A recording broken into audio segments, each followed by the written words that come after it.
souhaite créer un championnat de quartier. Chaque année on a plus de licenciés, certes, il y a de l'argent qui rentre. Peut-être qu'après on va y venir avec les clubs qui ont été réticents et maintenant qui... Donc l'approche c'est de ne pas nous mettre des bâtons dans les roues. Dire après une défaite, il faut aller serrer la main de l'adversaire. On est tous compétiteurs.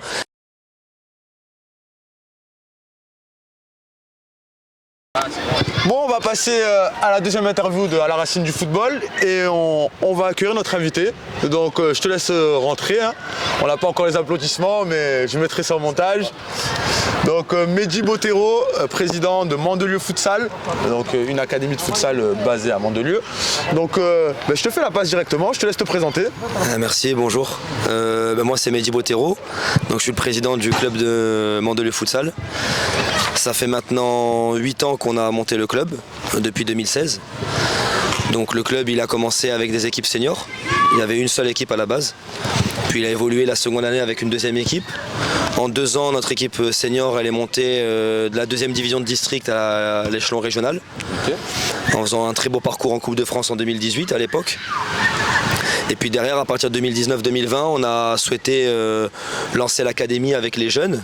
C'était compliqué parce que ça s'est passé au moment du Covid. Donc en plus de ça, les restrictions, elles étaient encore plus difficiles pour les gymnases que pour les terrains extérieurs. Donc on s'entraînait souvent à l'extérieur, en plus de la contrainte qu'on peut rencontrer pour avoir la disponibilité des gymnases. On va y arriver sur ce sujet. Voilà. Oui. Et après, avec du temps, de la patience, du travail, on a eu de plus en plus d'enfants chaque saison, au point où on doit pousser les murs, se battre avec d'autres associations pour pouvoir avoir des créneaux. Et aujourd'hui, du moins la saison prochaine, je pense qu'on va dépasser les 100 licenciés chez les enfants et une trentaine, quarantaine de seniors. Parfait. Pouvez-vous nous dire quelques mots sur votre rôle au sein du club? Mon rôle premier, il est de manager le club. Donc je suis un peu partout, même si au fur et à mesure du temps, on délègue de plus en plus de choses pour pouvoir évoluer, se structurer avec des bénévoles qui sont de plus en plus investis, qui croient au projet, qui nous aident énormément. Mais en réalité, la tâche principale, c'est de manager.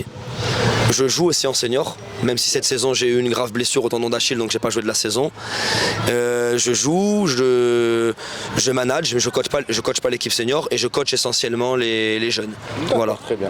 Qu'est-ce qui t'a motivé à t'impliquer dans cette gestion justement de ce club? Alors, à la base, pour le futsal. Ouais. À la base, si je vais dans l'histoire, il y a une dizaine d'années, je souhaite créer un championnat de quartier dans le bassin cannois. D'accord. Voilà. J'ai la possibilité avec la mairie d'avoir un créneau de futsal. C'était pas sûr de l'avoir. Okay. Et puis après j'ai voulu monter une section comme ça de loisirs. Ça s'est pas fait. J'ai pris ma première licence à Cannes Futsal qui à l'époque s'appelait Cannes Passion.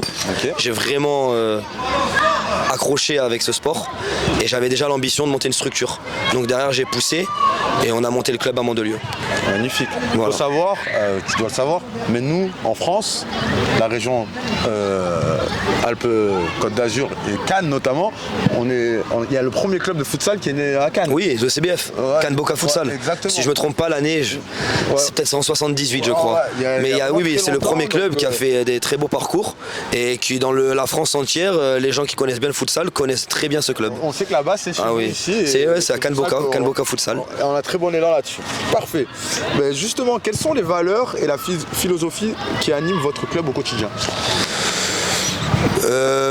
Nous au coach, à la base c'est d'avoir un esprit familial. Alors chaque année on se développe, donc la famille elle s'agrandit et puis bon ça devient de moins en moins familial, mais ça reste familial. C'est d'avoir des valeurs humaines importantes, transmettre dès chez les jeunes les valeurs qu'on peut avoir dans la vie au quotidien. Le foot c'est bien, mais la vie c'est encore plus important, le comportement.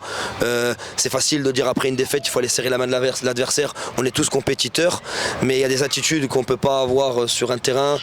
Déjà elles sont pas acceptables dans la vie, mais alors sur un terrain à la vue de tout le monde, l'exemple qu'on peut donner. Et puis nous en plus seniors, on a ce rôle on fait venir beaucoup de gamins dans nos matchs, mais si on montre une mauvaise attitude, derrière c'est eux qui le reproduisent sur le terrain. Donc nous c'est vraiment d'avoir un esprit certes compétitif, mais avec des valeurs humaines très, très importantes aussi et très respectueuses vis-à-vis de l'autre. Parfait. Et quel impact a votre club sur la communauté locale justement? Il est de plus en plus important. On on a beaucoup de jeunes de Mandelieu et beaucoup de Cannes. Donc je pense qu'on a une bonne influence maintenant avec le travail qu'on fait et les résultats c'est encore secondaire en réalité, c'est plus le travail qu'on fait dans le fond avec l'évolution de certains gamins qui cherchent dans cette pratique un complément dans ce qu'ils font dans le football. Voilà, et ça c'est important. Donc peut-être qu'après on va y venir avec les clubs qui ont été réticents et maintenant qui ont une mentalité qui a évolué. Mais je pense qu'on a un très bon impact avec en plus de ça, sans être prétentieux, en étant tout à fait honnête, je pense qu'on a l'un des meilleurs publics ou du moins le stade qui est le plus rempli en régional. J'ai rarement vu un stade aussi rempli dans de nombreux matchs, donc on peut s'en réjouir. Quels sont les principaux défis que votre club doit relever actuellement, que ce soit au niveau financier, logistique ou sportif ? Sportif, évidemment, sans se cacher, à moyen terme on aimerait bien atteindre la Ligue 2, sachant qu'il y a un échelon d'écart. Alors un échelon c'est facile à dire mais c'est compliqué, il faut finir champion, en plus de finir champion derrière il faut faire un play-off contre un autre champion en France, c'est pas évident mais à moyen terme c'est vraiment l'objectif chez les seniors. Chez les jeunes c'est continuer à faire du bon travail, se développer, surtout eux les voir progresser d'année en année. Il y a des gamins qui aujourd'hui sont en U13 la saison prochaine, ils ont démarré avec moi en U9, ça c'est une fierté et dans 5 ans ils seront peut-être en senior. Ça aussi c'est sportivement c'est super. Financièrement c'est d'avoir un peu plus de soutien de la part de l'État, ça englobe les mairies, ça peut englober le département, voilà. Donc ça c'est vrai, c'est pas évident parce que tout le monde en veut plus, mais on en a vraiment besoin pour se développer, pour aller un peu plus haut. Et puis chaque année on se développe, chaque année on a plus de licenciés, certes, il y a de l'argent qui rentre, mais il y a aussi plus d'argent qui sort, puisqu'il y a plus d'équipements à acheter, il y a plus d'éducateurs à défrayer, puisque c'est pas un salaire qu'on leur donne, c'est juste quelque chose pour pouvoir rembourser leur trajet ou le temps qu'ils passent à encadrer nos enfants.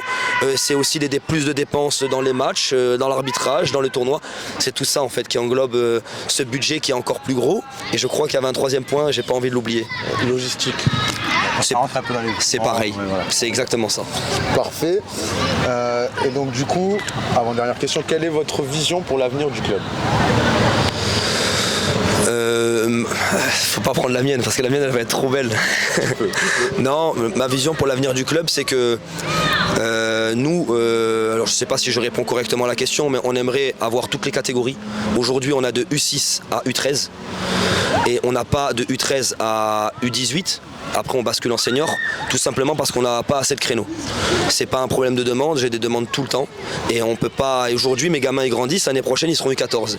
Et je pousse, j'essaye de m'adapter comme je peux en termes de logistique pour pouvoir à chaque fois ne pas les perdre chaque année et chaque année on s'en sort. Donc à moyen terme la vision de mon club, soit l'année prochaine ou dans les 2-3 ans, c'est d'avoir toutes les catégories pour pouvoir proposer la pratique à tous les gamins du coin.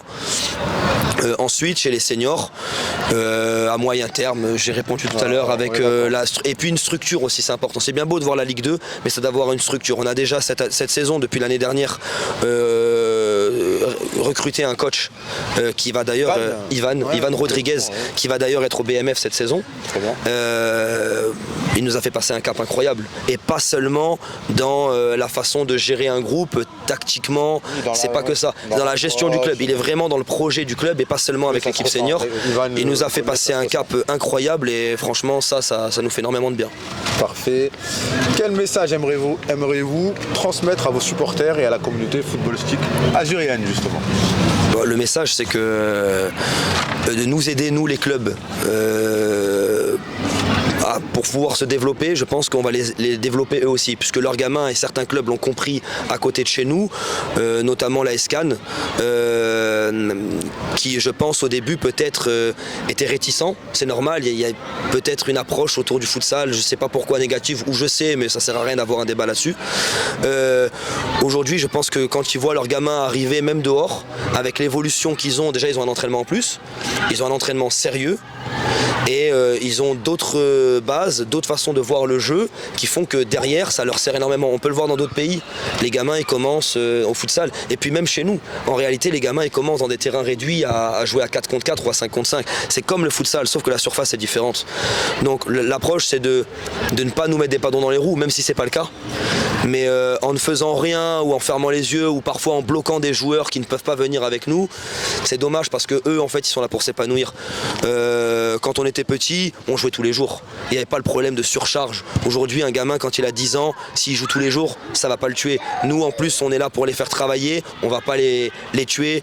L'objectif chez nous c'est de les faire travailler dans la tête, leur ouvrir l'esprit et après les faire travailler tactiquement. C'est vraiment de nous aider à ce niveau. Le message, c'est que je pense qu'il faut qu'on soit ensemble.